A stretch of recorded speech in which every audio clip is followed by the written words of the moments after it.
Is Thailand sliding towards authoritarianism? Let's not sugarcoat it. Thailand loves to sell itself as the land of smiles, and I always thought it was, but a place where freedom flows as easily as beer in the nightlife districts and where expats can carve out their paradise. But peel back the postcard, and the truth is much darker. Banking rules that freeze your account without warning, immigration laws that box you into corners, free speech stifled by the harshest censorship laws in the world, and let's be honest, elections that don't always change much of anything. And what I'll say is that my initial thought years ago was, Thailand wants to be like Singapore. I no longer think that. I think Thailand wants to be like China, like North Korea. And so that question is unavoidable. Is Thailand quietly sliding into authoritarianism? Some people will immediately say, no, this isn't China, this isn't North Korea, and that's true. But authoritarianism is not an on-off switch in that it's a spectrum. The creeping changes we're seeing in Thailand today, the kind you probably won't notice if you're here for a 2-week holiday, are not enough, or enough rather, to make long-term residents ask, what is the direction this country is heading? Because let me tell you something. I love Thailand. It's my home. But I don't like the direction that it's heading. And that counts for very little. I'm a lowly foreigner here.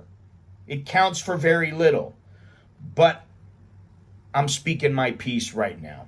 And I'm going to say what I want to say. I am Scott. I'm an American who's been living here almost half my life now. 30 plus years. And all I ask is please click the like button if you like the video. Subscribe if you're not subscribed yet. And remember to hit the notification bell so you get updates of the next videos and streams.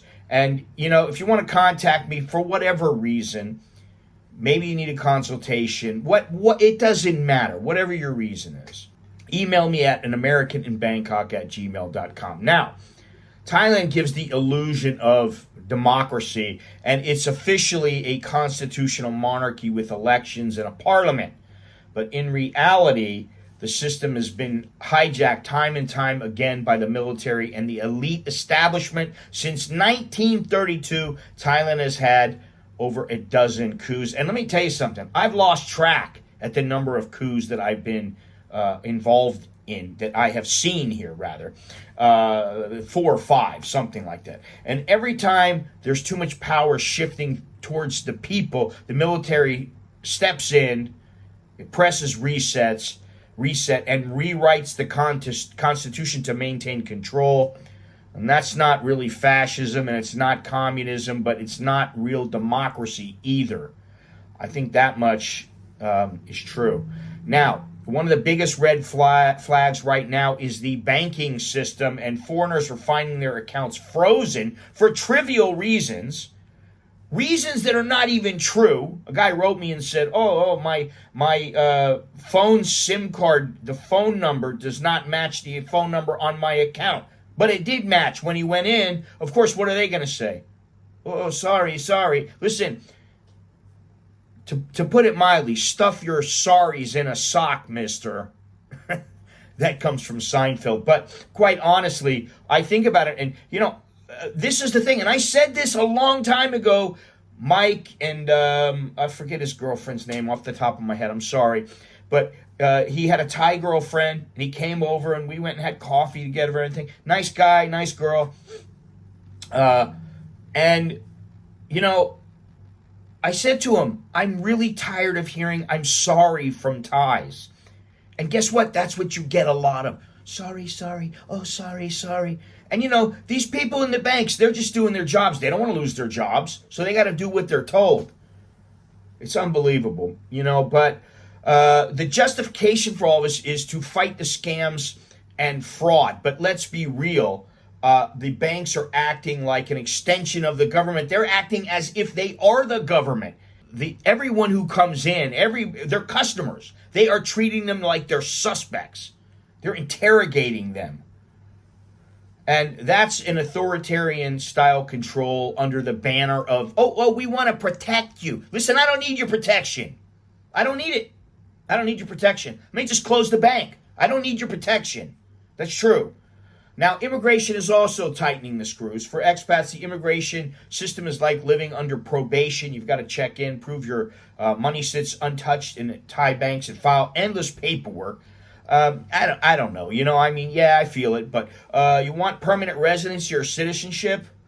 Don't get me started on that. Good luck. And while most countries will give you a path after 5 years, Thailand can drag it out for decades. And even then, approval is nearly impossible unless you're wealthy, politically connected, or both.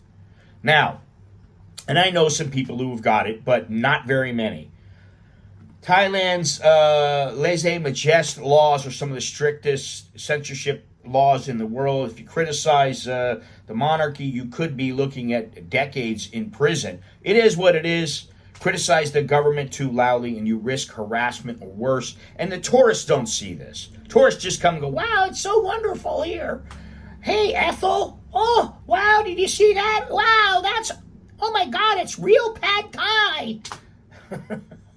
I'm sorry.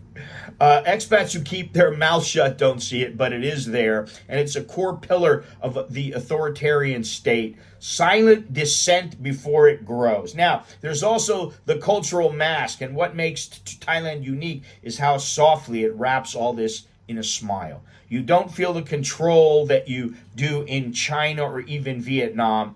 There are still bars, beaches, nightlife, people doing business freely. There's still Instagram tourism, and that's why the country can mark itself as free and easy. But ask anybody who's trying to push against the system, and I'm not. I'm just acknowledging it. Whether in politics, media, or just banking, you'll see how tightly the strings are being pulled. Now, the conclusion is Thailand fascist, communist, or totalitarian? No. It's none of these things in the strict sense.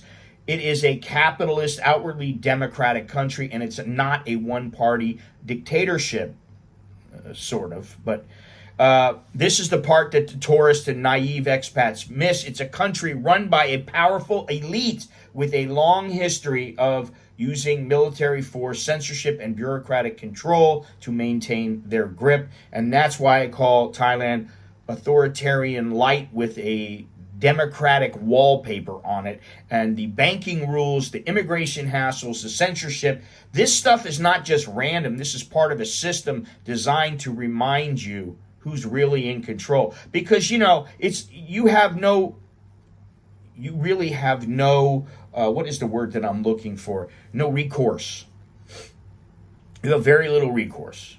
And this is the irony for most of us. Thailand is still a great place to live.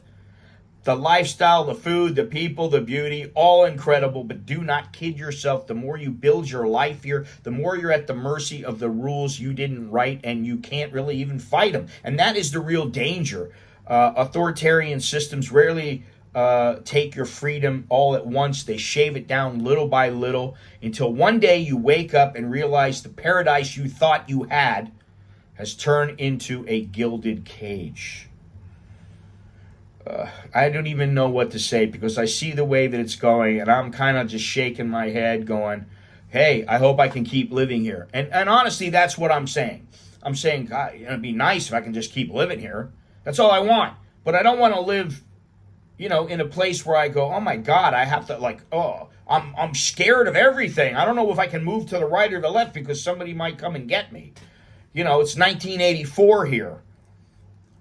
Anyway, that's all I have. My name is Scott. I'm an American in Bangkok. Really, I'm not going to get into anything else. Thank you very much. I appreciate it. And Chok Dail, Jerkan Midas, good luck, and I will see you again. Take care.